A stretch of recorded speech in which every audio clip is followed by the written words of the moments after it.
Thanks for joining us on today's episode of the Lake Doctor podcast. Today, we're changing it up a little bit, Nate. Yeah, it's just you and me. It is. So, Dr. Nate Bosch, the official lake nerd, the doctor is in. That's true. All right. So today, as Susie said, it's just going to be the two of us talking. And we wanted to start by acknowledging the passing of one of our three founders, Dr. Ron Manahan, past president of Grace College. And we'll talk about that a little bit and his legacy that still continues here at the Lilly Center, and talking about restoring relationships, environmental stewardship. And I think it's really fitting to talk a little bit about Ron's legacy as we launch into some of that foundational why behind the Lilly Center for Lakes and Streams. You know, Dr. Manahan was the first person that introduced me to environmental stewardship. And I recall when I was working at the Community Foundation, one of the first things that I got to do in an official capacity was go to his inauguration as Grace College's 6th president in 1994. And it was such a moving experience to be able to go see him become the president of Grace College. Yeah. My history with him started in 2007 as the Lilly Center for Lakes and Streams was just getting started. And then he hired me, and I started then in January of 2008. What I love about Ron was his passion both for God's Word, the Bible, as well as his passion for people. He really cared for people well, a gentle, kind man. And even I got to spend several days with him in his final time here on this earth. And those themes came up even in those last days that I got to spend with him. Really a remarkable man, friend that I'm sad to lose, but excited to see again. And as we think about heaven in the future, I'm excited to keep doing sort of lake research and those sorts of things. I'm sure ecosystems and things will look different, but he, I think, will be continuing to, he's an Old Testament scholar, and so he'll continue to be studying. And I know he had a book that he was hoping to write that he didn't get a chance to write here during this life, and I'm sure he'll want to work on that. So in 2004, 2004, Dr. Manahan became one of the board members at the Kosciuszko County Community Foundation. He was appointed to that position by the Kosciuszko Ministerial Association. Okay. And one of the things that we always appreciated was the faith that he brought to the board table. And it was when a donor came to the Community Foundation and said, I'm interested in doing something that deals with water, that is data-driven, scientific, can be replicated somewhere, and educational. And so we struggled. We brought together a lot of people to talk about water, and I talked to the board about the struggle. And Dr. Manahan, in his quiet way, said, Susie, we want to help. Wow. Wow. Thank heaven he said that. And you are the result of it. Yeah. And he was proud. You know, pride can be sinful. Not in this case. Dr. Manahan was proud of you and the gift that you brought to the Lilly Center, and he was pleased with the work. When he became president of Grace College, local leaders challenged him and said, Grace needs to be more embedded in the community. You are graduating teachers that are part of our school system. You are you are important economically. You, Grace, are important economically to the success of Kosciuszko County and to Warsaw and to Winona Lake.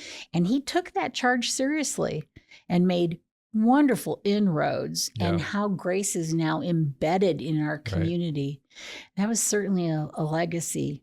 Right. Yeah. And we'll talk a little bit as we dig into environmental stewardship today. We'll talk about restoring relationships as a big part of that, and what a fitting legacy for him personally, with helping Grace connect in more and more with the community and develop stronger and stronger relationships in the community. And that's more broadly environmental stewardship and what the Lilly Center does as well. So as president and as an Old Testament scholar, Ron was teaching an environmental ethics class here on campus. And so when the opportunity came to start not only an externally facing Lakes Research and Education Center on campus, but also then to start an environmental academic program on campus, it really brought together these passions that Ron had, and was a good fulfillment of what he had already been working on campus, which is helping our students to see the need to take care of this amazing creation, this amazing environment that we have in the area. So,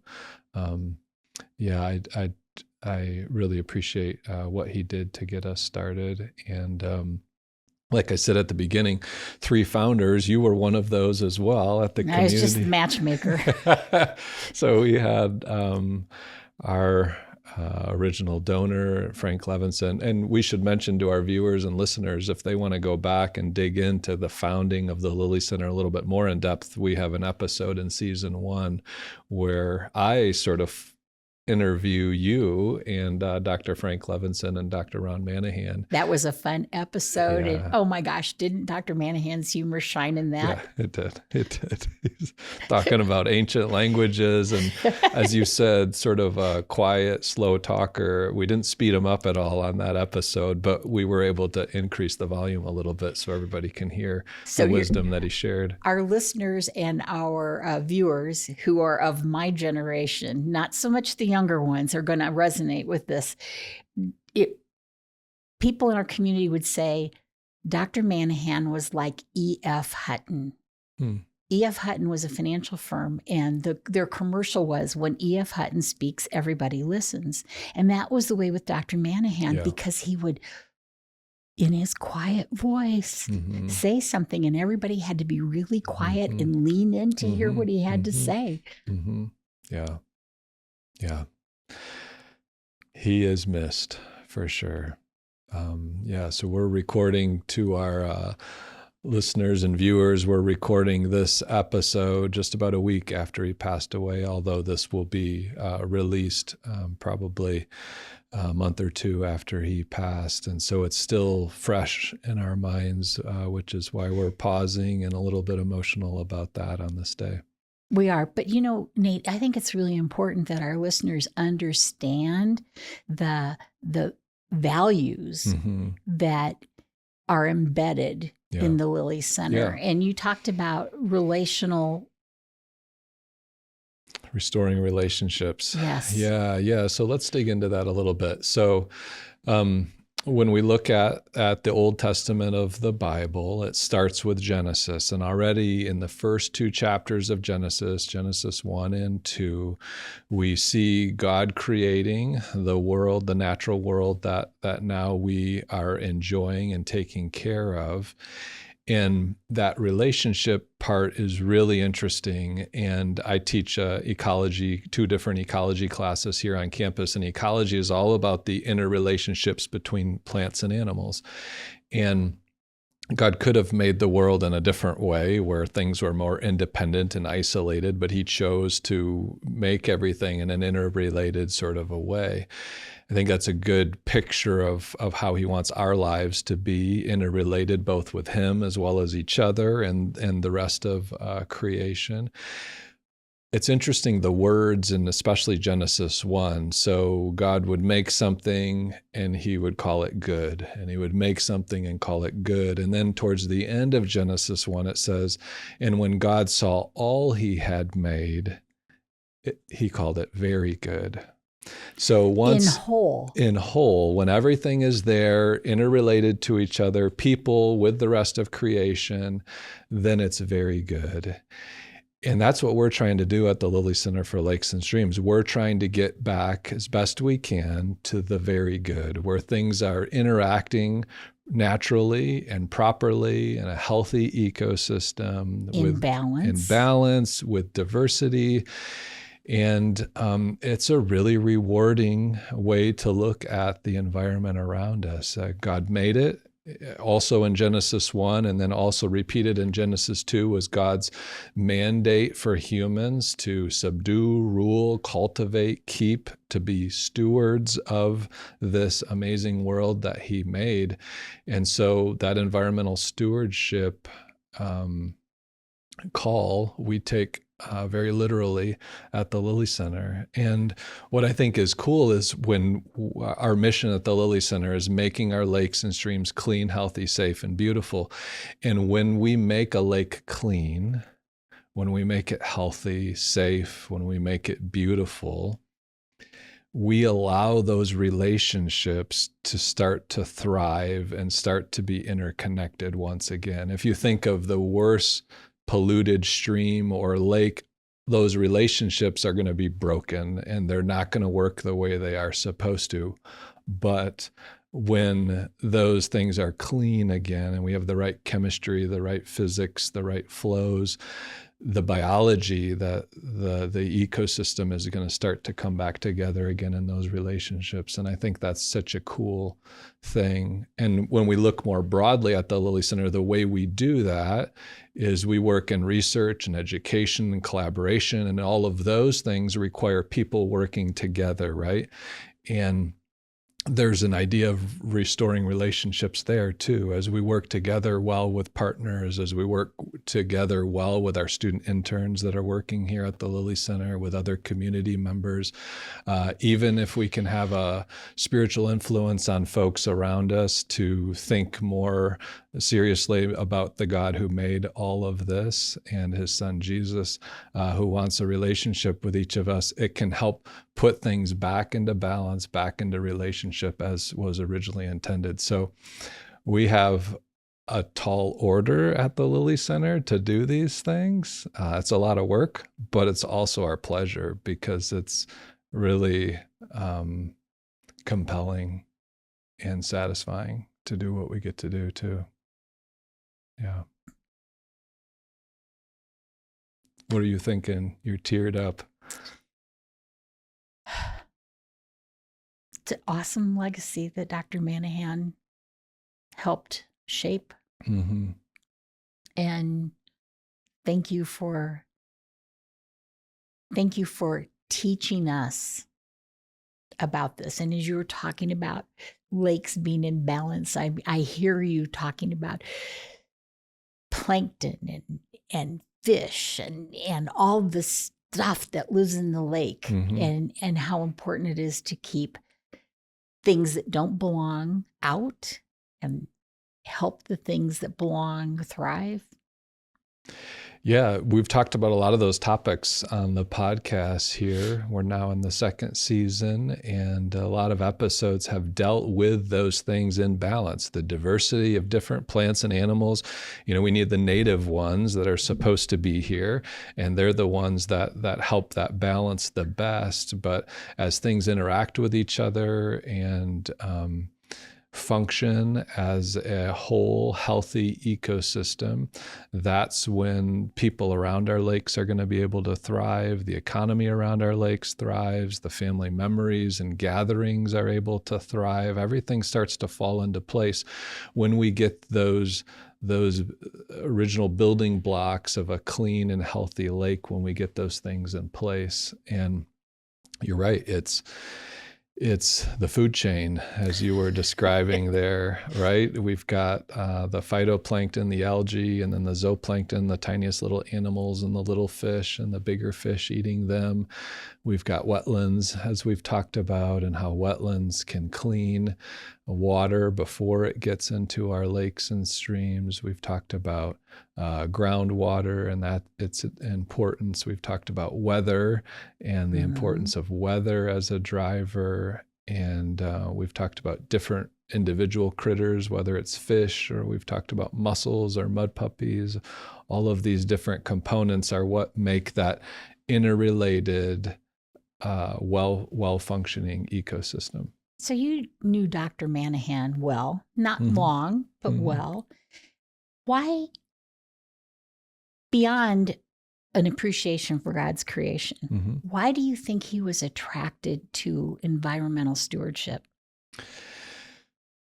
One of the things that he talked a lot about was loving the K-12 programs that we do here at the Lilly Center and being really proud of how we're raising up that next generation of what we call water literate citizens, because he saw the importance in our community of citizens and what they can accomplish. No doubt through the community foundation that he served on for years, being a member of this community and seeing all kind of like we were talking about in an ecosystem, you have all of the natural parts interrelated, but also in a community, you have all of these parts that are interrelated to each other. And all of those require people who are well-meaning and understand how to collaborate with each other and understand the different factors that we have in the community. And one of those things is our lakes and our streams,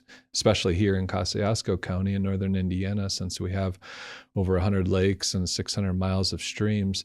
So I think he loved seeing these kids come for field trips at the Lilly Center. And I think that was a proud thing that he had of what he was able to help be part of starting. Do you remember when we went to lunch and you got to tell him about the fishing episode where kids were throwing hooks left and right? Yeah.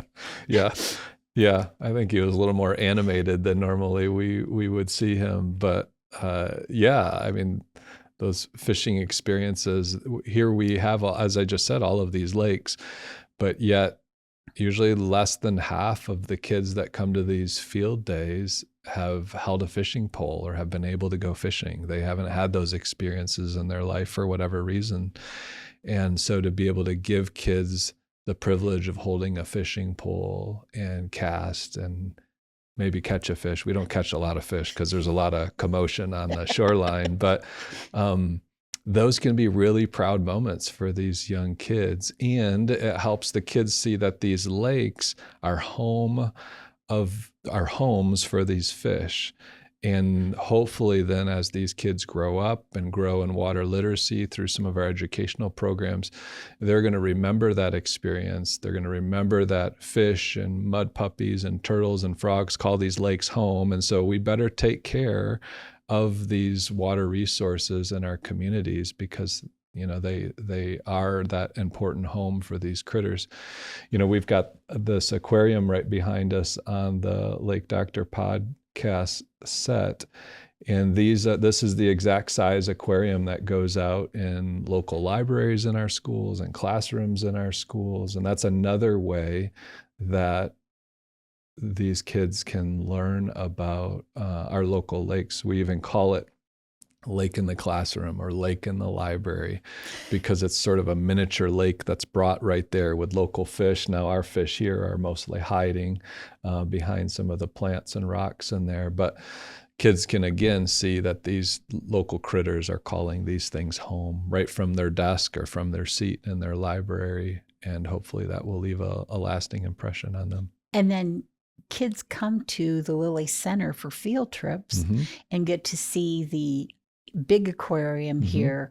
And the Lilly Center is open to the public so people can come in. Yeah. Often We will do critter encounters, which is a great time for people in the community to come and learn about particular aquatic critters. We do several of those in the summer, and we usually do a wintertime one as well.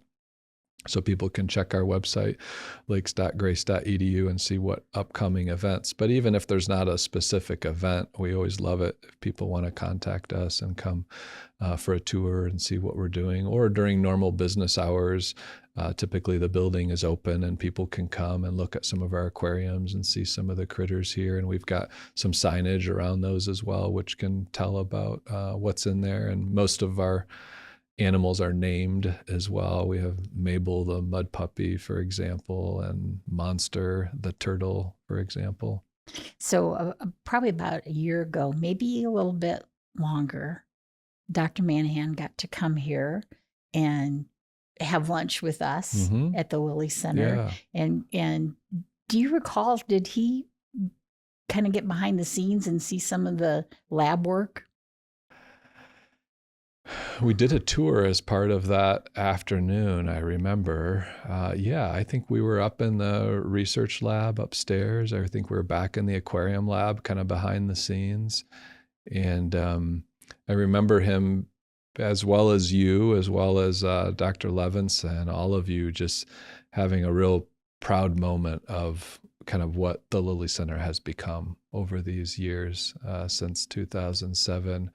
And that's really fun for me as the director to be able to see our founders and see you guys proud of what it's become. And I think to all three of you, it's become more than what you had imagined in the beginning. I would say that's definitely the case, that you exceeded the vision that Dr. Manahan had for what this could be. Mm-hmm. Yeah, and certainly credit goes to some amazing volunteers that we've had along the way, helping with educational programs, boat captains taking us out sampling on lakes, volunteers in the community who have given us insight and wisdom. I always call you my number one cheerleader and coach. And so you've helped a lot with fundraising, and we have a lot of great donors and granting organizations that have helped with the finances of this place. Building relationships, right? Yeah. Fundraising, I learned from you, is all about building relationships and seeing what our supporters are interested in and comparing that to the things that we're working on or would like to work on. And when there's good overlap there, then there's good opportunity for an investment. We're very appreciative to our students. Our students are able to multiply our efforts. We have 46 of them working for us right now, and we get so much more accomplished than we would have without our students. And then as we sort of started talking about on this episode of the podcast from a biblical perspective, we're thankful to God for his blessing because he gives a lot of wisdom and insight. We pray a lot for impact, and he answers those prayers. And so it's been a really great opportunity to follow his leading, as well as insights from folks in the community and help from people in the community as well, whether it's volunteering or helping financially. Yeah.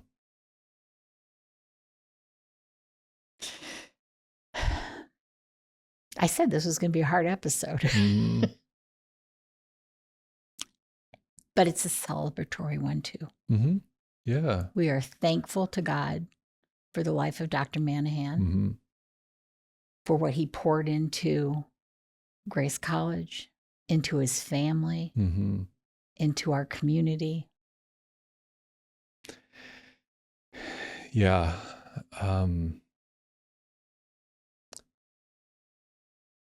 Yeah, in his quiet way, as you mentioned before, he would say things like, I think a lot about, and then he would say something, and those were always well thought out. He would say it in a way that he's thinking about something, but you knew that the implication was, you better get to work. you better think about these things too. And I love that. And there was so many good insights that came from those conversations over the years. So that legacy will continue, certainly, with what he's taught and what he has helped us to think about. And and look, you sounded like you were going to say something. I think about the gift of what he brought to the table at the Community Foundation. When he talked about strategic planning, like, people were, oh, do we have to do that? And yes, I mean, strategic thinker. What a gift. Mm-hmm. Yeah. And at the Lilly Center, as we think about strategic planning now, we're sort of looking at our next phase of work, which is the Lake RX. And we've talked a little bit about that on our podcast already, but we're really excited about that. And I think that if we look at the founders, yourself included, certainly part of the initial idea was that we would be a clearinghouse for data. We would do the research to understand the problems, to understand strategic solutions to those. We would do the education to help raise up this next generation. We would be replicatable to help other communities around the Midwest. And certainly we've accomplished many of those things.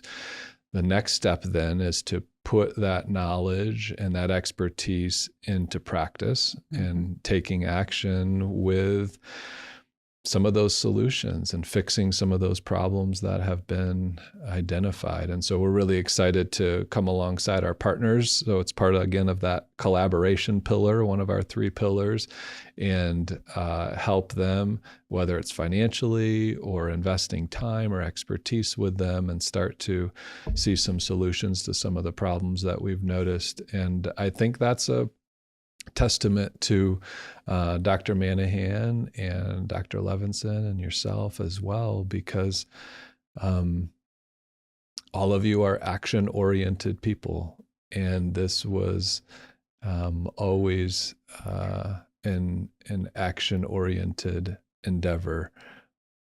We want to see, as our mission would state, we want to make our lakes and streams cleaner, healthier, safer, and more beautiful. So we're going about that, and we're excited about this next phase and this next way to continue that mission. So Dr. Manahan, you were right. When he was looking for a person to lead the Lilly Center, he knew where to look, and he picked you, and we are thankful. I'm thankful as well. This has been a wonderful position, and I hope to continue doing this work till I retire. And, this community, I don't know that we've talked about this on the podcast, but this community has some really cool roots for my family, going back all the way to my great-grandparents. And so Winona Lake specifically, this area, but the lakes in general around here. So my great-grandparents up in Holland, Michigan, that's where I grew up. And they had one of their children pass away at a young age, which obviously was really difficult. And my grandma, who has filled in more of the details of the story, it was her younger brother who passed away, and when they were teenagers, and it had obviously a really difficult time, and my great grandpa would know particular weeks when it was hardest on my great grandma. He called her Bets. Her name was Betsy. And he'd say, Bets, we're headed to Winona Lake this weekend. And they would head down here and with my grandma in tow, and they would hear people like Billy Sunday and Homer Rodeheaver with music and good Bible teaching, and it would lift their spirits and help them go back home with a little bit more hope and peace and comfort. And so they were coming down to this lake many years ago. I'll bet Bets Yeah. is talking to Dr. Manahan saying, you made the right decision, buddy. Yeah. She actually got to come down here to Winona Lake when our oldest daughter was baptized. So our church does baptisms in Winona Lake sometimes. And so our oldest daughter wanted to be baptized when she decided that she wanted to follow Jesus and wanted to let other people know about that. She was baptized in Winona Lake, and my great grandma was able to come down and see that. Oh. So we've got a picture sitting in a minivan of my great grandma, my grandma, my dad, myself, and daughter. 5 generations. 5 generations. Wow. Yeah. Pretty cool. And then my grandma, when she then became a wife and mother, she and my grandpa would take their kids here. A little different generation then. And my dad became a Christian at a not Billy Sunday, but Billy Graham service down in the tabernacle down by the lake. And so that's kind of a cool story as well. My dad starting his faith journey here in Winona Lake. And my grandma talked about loving the ice cream in this area when they would come down. And they would stay at a little place called Eskimo Inn. Oh, I remember that. Yeah. Yeah. When I was growing up, I remember where the Eskimo Inn was. Yeah. And so I didn't know about any of that family history when Ron Manahan brought me here to this community, hired me, and gave me this opportunity to work in this position. But as we were moving here and starting here, I got to hear more and more of that history from my grandma and from my great grandma, and really a special heritage now that we get to continue on, my wife and I, with our own kids. So Nate, I first heard about environmental stewardship from Dr. Manahan long ago. What is stewardship at the Lilly Center? Well, I think we need to think about the word stewardship as someone being a steward of something that they don't personally own. Ah. And so if you think about the natural environment around us, no one of us owns that, right? But it's held sort of in collective. And we are supposed to be responsible managers of it or stewards of it. And we want to be taking care of it. Another way to say it would be caring for. And so we want to care for our lakes, our streams, our forests, our prairies, our wetlands. We want to care for those in such a way that they are going to continue to be important parts of our context, of our environment, even in the future.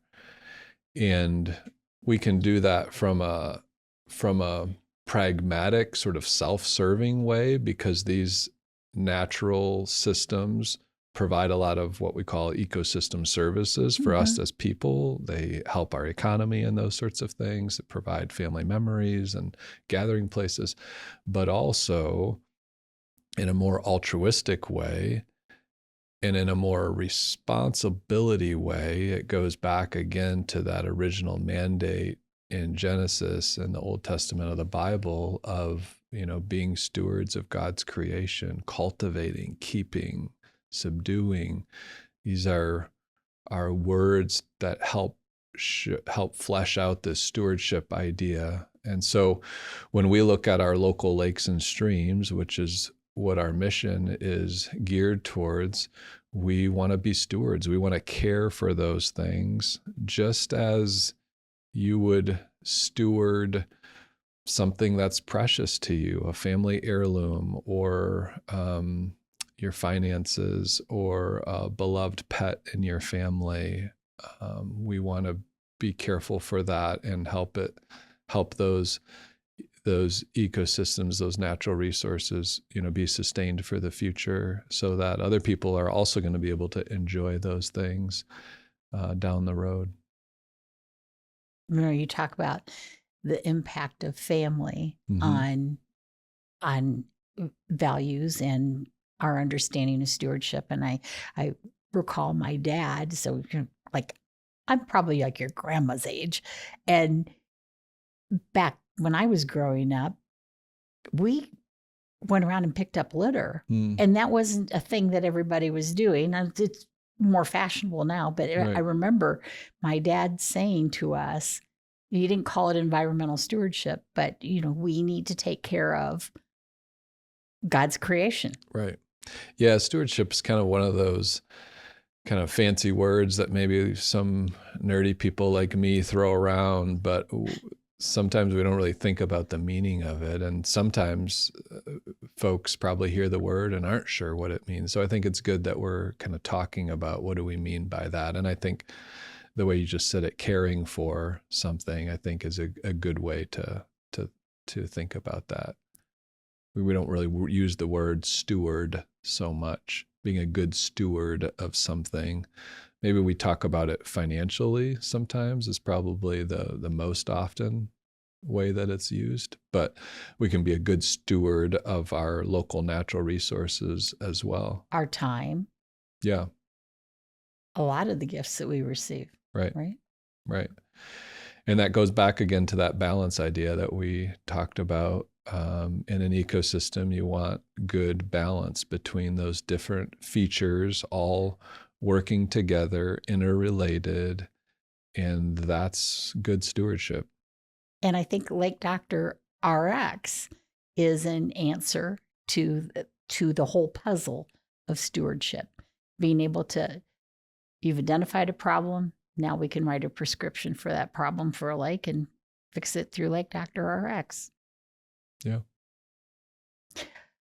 What a legacy Dr. Manahan has for you, for us, for our community through the Lilly Center. Just one aspect of his legacy. Yeah, exactly. Thanks. Thanks so much.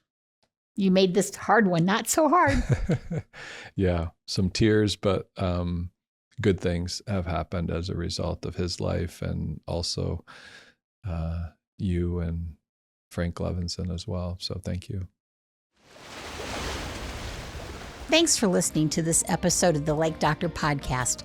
You can share your thoughts or submit questions by leaving a comment or sending an email to lakes@grace.edu. Listening to this podcast is just the first step to making your lake cleaner and healthier. Visit lakes.grace.edu for more information about our applied research and discover some tangible ways you can make a difference on your lake. We'll see you next time. The doctor is in.